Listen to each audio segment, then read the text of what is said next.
Pakistan for 5 years. As a 7 spy. years. 7 years. Wow.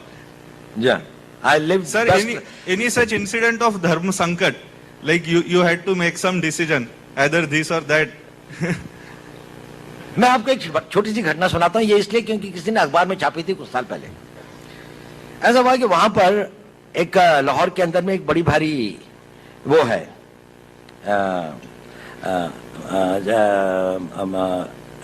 औलिया की एक मजार है जिसपे बहुत सारे लोग आते हैं।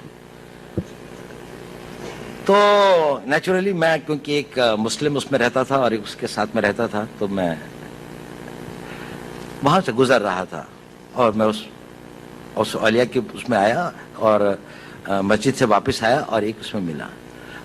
तो एक आदमी एक कोने पे बैठा हुआ था, बड़ी आकर्षक उसका व्यक्तित्व था, बड़ी सफेद लंबी दाढ़ी थी। उसने मुझे बुलाया,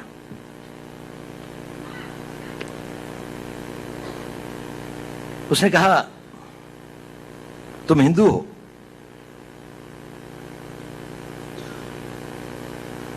मैंने कहा नहीं।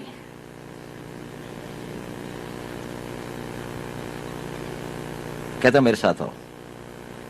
मैं उसके साथ चला गया। वो मुझे 2-4 गलियां ले जाके एक छोटे से कमरे में ले गया। उसने दरवाजा बंद कर दिया। उसने कहा देखो तुम हिंदू हो। मैंने कहा आप क्यों कहते हैं ये? कहने उसने कहा देखिए आपके कान छिदे हुए हैं। अब पता नहीं बचपन में हमारे यहाँ एक प्रथा है, मैं जहां का रहने वाला हूं, कि कानों को छेदने के एक कान वेदन का एक वो होता है, एक वो है। अब शायद कम हो गई है, लड़कों की नहीं अब लड़कियों की होती है, लेकिन मेरे टाइम पे लड़कों की भी होती थी। तो मैंने कहा हाँ ये तो है कि मैं जब पैदा हुआ था तो था। मैंने कहा मैं बाद में कन्वर्ट हुआ। उसने कहा तुम बाद में भी कन्वर्ट नहीं हुए। खैर उसने कहा कि इसकी प्लास्टिक सर्जरी करवा लो, इस तरह से घूमना ठीक नहीं है।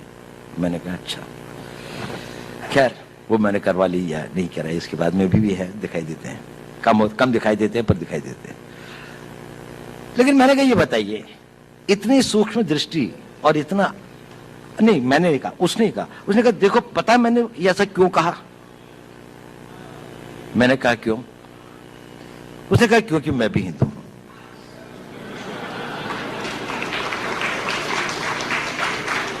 और उसने कहा कि देखो मेरा सारा परिवार इन लोगों ने मार दिया था, मैं यहां पर किसी तरह से अपने दिन काट रहा हूं। मुझको बहुत खुशी होती है जब आप लोगों को देखता हूं, लेकिन मैंने भी अपना बेस बदला हुआ है। लेकिन देखो इस कमरे के अंदर, और फिर उसने एक अलमारी खोली, उसके अंदर में एक शिव जी की और एक दुर्गा की एक वो रखी थी। उसने कहा देखो मैं इनकी पूजा करता हूं, लेकिन बाहर जाके मस्जिद के अंदर में सब लोग मेरे को यहाँ का एक रिस्पेक्टेड उलेमा समझ लीजिए, उलेमा तो नहीं लेकिन वो समझ लीजिए, मतलब रिलीजियस मैन की तरीके से वो करते हैं।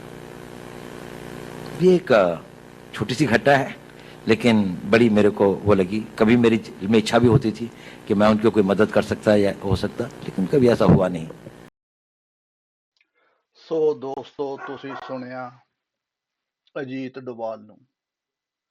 ਆਓ ਥੋੜਾ ਜਿਹਾ ਇਸ ਦੀ ਚੀਰ ਫਾੜ ਕਰਕੇ ਦੇਖੀਏ। ਇੱਕ ਬੰਦਾ ਜਿਹੜਾ ਕਿ ਮਸਜਿਦ ਦਾ ਇੱਕ ਪ੍ਰੋਮੀਨੈਂਟ ਬੰਦਾ ਸੀ। ਕਮਾਲ ਦੀ ਗੱਲ ਦੇਖੋ ਕਿ ਅਜੀਤ ਡੋਵਾਲ ਉੱਥੇ ਮੁਸਲਮਾਨ ਬਣ ਕੇ ਵਿਚਰ ਰਿਹਾ ਸੀ, ਪਰ ਇਸ ਨੂੰ ਉਸ ਦੇ ਅਹੁਦੇ ਬਾਰੇ ਕੋਈ ਜਾਣਕਾਰੀ ਨਹੀਂ ਕਿ ਉਸ ਬੰਦੇ ਦਾ ਉਸ ਮਸਜਿਦ ਦੇ ਵਿੱਚ ਅਹੁਦਾ ਕੀ ਸੀ।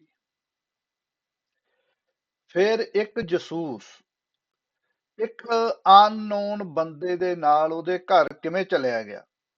ਉੱਥੇ ਇਸ ਨੂੰ ਅਰੈਸਟ ਕੀਤਾ ਜਾ ਸਕਦਾ ਸੀ, ਇਸ ਨੂੰ ਕਤਲ ਕੀਤਾ ਜਾ ਸਕਦਾ ਸੀ।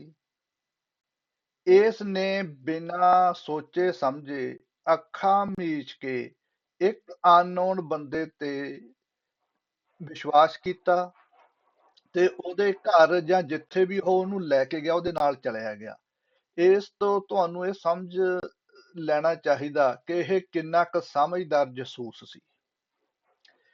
ਇਸ ਨੇ ਫਿਰ ਇੱਕ ਗੱਲ ਹੋਰ ਕਹੀ ਕਿ ਉਸ ਦੇ ਕਮਰੇ ਵਿੱਚ ਇੱਕ ਅਲਮਾਰੀ ਸੀ ਜਿਹਦੇ ਵਿੱਚ ਹਨੂਮਾਨ ਤੇ ਦੁਰਗਾ ਦੀ ਮੂਰਤੀ ਰੱਖੀ ਹੋਈ ਸੀ। ਥੋੜਾ ਸੋਚੋ, ਇੱਕ ਇੰਨਾ ਨਾਮਵਰ ਪ੍ਰਚਾਰਕ ਹੋਵੇ ਮਸਜਿਦ ਦਾ, ਜਿਸ ਨੂੰ ਲੋਕ ਪੂਜਦੇ ਹੋਣ, ਲੋਕ ਉਸ ਦੀ ਮਾਨਤਾ ਹੋਵੇ, ਉਸ ਦੇ ਕਮਰੇ ਵਿੱਚ ਕਿੰਨੇ ਲੋਕ ਆਉਂਦੇ ਹੋਣਗੇ, ਪਰ ਕਿੰਨੀ ਵਾਰੀ ਉਸ ਦੀ ਅਲਮਾਰੀ ਖੁੱਲਦੀ ਜਾਂ ਬੰਦ ਹੁੰਦੀ ਹੋਊਗੀ, ਕੀ ਕਿਸੇ ਨੇ ਦੇਖਿਆ ਨਹੀਂ ਹੋਣਾ? ਜਦੋਂ ਗੱਪ ਘੜੇ ਜਾਂਦੇ ਨੇ, ਉਸ ਦੇ ਵਿੱਚ ਇੰਨੀਆਂ ਕੁ ਲੂਪ ਪੋਲਸ ਰਹਿ ਜਾਂਦੀਆਂ ਨੇ ਕਿ ਉਸ ਨੂੰ ਜਸਟੀਫਾਈ ਕਰਨਾ ਔਖਾ ਹੋ ਜਾਂਦਾ। ਆਓ ਹੁਣ ਆਪਾਂ ਦੇਖਦੇ ਹਾਂ ਕਿ ਅਸਲ ਦੇ ਵਿੱਚ ਅਜੀਤ ਡੋਵਾਲ ਹੈ ਕੌਣ ਸੀ। ਅਜੀਤ ਡੋਵਾਲ ਭਾਰਤੀ ਦੂਤਾਵਾਸ, ਪਾਕਿਸਤਾਨ ਦੇ ਵਿੱਚ ਭਾਰਤੀ ਦੂਤਾਵਾਸ ਵਿੱਚ ਇੱਕ ਵਣਜ ਅਤੇ ਵਪਾਰ ਲਈ ਇੱਕ ਸਲਾਹਕਾਰ ਵਜੋਂ ਤੈਨਾਤ ਸੀ। ਇਸ ਦੀ ਇਮਿਊਨਿਟੀ ਸੀ ਕਿ ਇਹ ਇੱਕ ਡਿਪਲੋਮੈਟ ਦੇ ਤੌਰ ਤੇ ਉੱਥੇ ਕੰਮ ਕਰ ਰਿਹਾ ਸੀ। ਸੋ ਇੱਕ ਡਿਪਲੋਮੈਟ ਸੀ ਜਿਸ ਦੀ ਜਿਹੜੀ ਸਲੀਹੀਅਤ ਸੀ ਜਾਂ ਉਸ ਦੀ ਜਿਹੜੀ ਸਕਿੱਲ ਸੀ, ਉਹ ਇੱਕ ਵਣਜ ਤੇ ਵਪਾਰ ਦਾ ਵਜੋਂ ਸਲਾਹਕਾਰ ਦੇ ਤੌਰ ਤੇ ਉੱਥੇ ਨਿਯੁਕਤ ਸੀ। ਸੋ ਇਸ ਕਰਕੇ ਉਸ ਨੂੰ ਉੱਥੇ ਡਿਪਲੋਮੈਟਿਕ ਇਮਿਊਨਿਟੀ ਮਿਲੀ ਹੋਈ ਸੀ, ਜਿਸ ਨੂੰ ਅਸੀਂ ਪੰਜਾਬੀ ਵਿੱਚ ਕੂਟਨੀਤਿਕ ਛੋਟ ਵੀ ਕਹਿ ਸਕਦੇ ਹਾਂ। ਸੋ ਇਹ ਉੱਥੇ ਕੋਈ ਵੀ ਜਸੂਸ ਨਹੀਂ ਸੀ, ਸਿਰਫ ਇੱਕ ਡਿਪਲੋਮੈਟ ਸੀ। ਤੇ ਭਾਰਤ ਦੇ ਗਪੌੜੇ ਲੋਕਾਂ ਨੂੰ ਇਹਨਾਂ ਨੇ ਕਿਵੇਂ ਗੱਪ ਪਰੋਸੇ ਨੇ ਔਰ ਲੋਕ ਇਹਨਾਂ ਦੇ ਉੱਤੇ ਕਿਵੇਂ ਯਕੀਨ ਕਰ ਰਹੇ ਨੇ।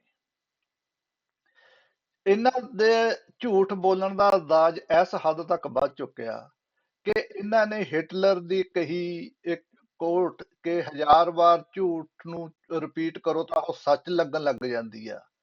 ਪਰ ਜਿਹੜਾ ਸਮਾਜ 1000 ਸਾਲਾਂ ਤੋਂ ਝੂਠ ਬੋਲਦਾ ਆ ਰਿਹਾ ਹੋਵੇ, ਝੂਠ ਉਸ ਦੇ ਡੀਐਨਏ ਵਿੱਚ ਰਸ ਜਾਂਦਾ, ਉਸ ਦੇ ਡੀਐਨਏ ਵਿੱਚ ਵਸ ਜਾਂਦਾ, ਔਰ ਇਹ ਝੂਠ ਹੁਣ ਇਹਨਾਂ ਲੋਕਾਂ ਦੇ ਡੀਐਨਏ ਵਿੱਚ ਘਰ ਕਰ ਚੁੱਕਿਆ।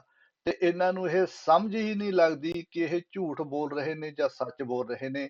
ਇਹਨਾਂ ਨੂੰ ਇਹ ਲੱਗਦਾ ਕਿ ਜੋ ਵੀ ਇਹ ਬੋਲ ਰਹੇ ਨੇ ਉਹ ਸੱਚ ਆ। ਪਰ ਸੰਸਾਰ, ਦੁਨੀਆ ਇਹਨਾਂ ਦੇ ਵਿਹਾਰ ਨੂੰ, ਇਹਨਾਂ ਦੇ ਵਿਵਹਾਰ ਨੂੰ, ਇਹਨਾਂ ਦੇ ਮਾਈਂਡ ਸੈਟ ਨੂੰ, ਇਹਨਾਂ ਦੇ ਕਲਚਰ ਨੂੰ, ਇਹਨਾਂ ਦੇ ਧਰਮ ਨੂੰ ਚੰਗੇ ਢੰਗ ਨਾਲ ਸਮਝ ਚੁੱਕੀ ਆ। ਔਰ ਇਹਨਾਂ ਦਾ ਜਲੂਸ ਹੁਣ ਸੰਸਾਰ ਪੱਧਰ ਦੇ ਉੱਤੇ ਨਿਕਲ ਰਿਹਾ। ਹੁਣ ਉਹ ਦਿਨ ਚਲੇ ਗਏ ਜਦੋਂ ਹਨੂਮਾਨ ਸੂਰਜ ਖਾ ਜਾਂਦਾ ਸੀ। ਸੋ ਜਿਹੜੇ ਲੋਕ ਹਨੂਮਾਨ ਇੱਕ ਬਾਂਦਰ ਤੋਂ ਸੂਰਜ ਖਵਾਉਣ ਦੀ ਗੱਲ ਕਰ ਸਕਦੇ ਨੇ, ਜਾਂ ਐਡਾ ਵੱਡਾ ਝੂਠ ਜਾਂ ਗੱਪ ਘੜ ਸਕਦੇ ਨੇ, ਉਹਨਾਂ ਵਾਸਤੇ ਇਹ ਜੇ ਛੋਟੇ ਮੋਟੇ ਜਸੂਸੀ ਕਰਨ ਵਾਲੇ ਗਪੌੜ ਘੜਨੇ ਤਾਂ ਆਮ ਜਿਹੀ ਗੱਲ ਆ। ਸੋ ਇਸ ਚੀਜ਼ ਨੂੰ ਸਮਝੋ, ਪੂਰੇ ਢੰਗ ਦੇ ਨਾਲ ਆਪਣੇ ਮਨ 'ਚ ਵਸਾ ਲਓ ਕਿ ਜਦੋਂ ਵੀ ਭਾਰਤ ਦਾ ਮੀਡੀਆ ਕੋਈ ਵੀ ਗੱਲ ਕਰ ਰਿਹਾ ਹੋਵੇ ਜਾਂ ਉਹ ਗੱਲ ਸਪਰੈਡ ਕਰਦਾ ਹੈ, ਉਸ ਦੇ ਉੱਤੇ ਕਦੇ ਵਿਸ਼ਵਾਸ ਨਾ ਕਰੋ। ਉਸ ਨੂੰ ਆਪਣੇ ਲੈਵਲ ਤੇ ਵੈਰੀਫਾਈ ਵੀ ਕਰੋ, ਉਸ ਦੀ ਐਨਾਲਿਸਿਸ ਵੀ ਕਰੋ, ਫਿਰ ਉਸ ਦੇ ਉੱਤੇ ਰਿਐਕਟ ਕਰੋ। ਅੱਜ ਦੇ ਵੀਡੀਓ ਲਈ ਬਸ ਇੰਨਾ ਹੀ ਜੀ। ਇਹ ਵੀਡੀਓ ਚੰਗੀ ਲੱਗੇ ਤਾਂ ਇਸ ਨੂੰ ਸ਼ੇਅਰ ਜ਼ਰੂਰ ਕਰਿਓ। ਫਿਲਹਾਲ ਸਤਿ ਸ੍ਰੀ ਅਕਾਲ, ਆਦਾਬ, ਨਮਸਕਾਰ।